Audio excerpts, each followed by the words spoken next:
এবার বাঁকুড়ার দিকে নজর রাখবো। বাঁকুড়ার কতুলপুর, সেখানে দেওয়াল লিখন ঘিরে রীতিমতো বিবাদ। বিজেপির দেওয়াল লেখা মোচার অভিযোগ, যে ছবি আপনাদের দেখাচ্ছি, বাঁকুড়ার ছবি আপনারা দেখছেন। বাঁকুড়ার কতুলপুরে দেওয়াল লিখন ঘিরে রীতিমতো বিবাদ। বিজেপির দেওয়াল লিখন মুছে দেওয়ার অভিযোগ, তৃণমূলের বিরুদ্ধে দেওয়াল লিখন মুছে দেওয়ার অভিযোগ, তৃণমূলের বিরুদ্ধে অভিযোগ বিজেপির।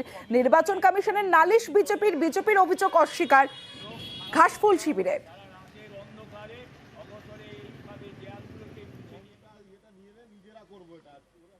এরকম কাজ তৃণমূল কংগ্রেসের কর্মীরা কোনোদিন করেনি এবং ভবিষ্যতেও করবে না।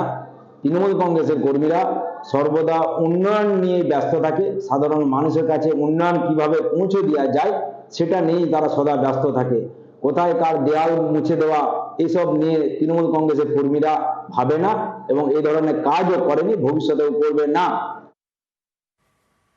পার্টি কর্মীরা এখানে দেয়াল লিখেছিলেন, সেই দেয়ালটা তৃণমূলের আশ্রিত দুষ্কৃতীরা রাতের অন্ধকারে এটাকে কালিমালিপ্ত করার চেষ্টা করেছে। আমরা প্রশাসনকে জানিয়েছি, নির্বাচন কমিশনার এটা রিপোর্ট করেছি, তারা যা করবার করবে। কতুলপুর পার্টির পক্ষ থেকে বলছি, যদি কেউ ব্যক্তি এই ধরনের কাজ করছে, তার যদি সৎসাহস আছে, আমরা এখানে দাঁড়িয়ে আছি, এসে সেই কাজটা করে দেখা।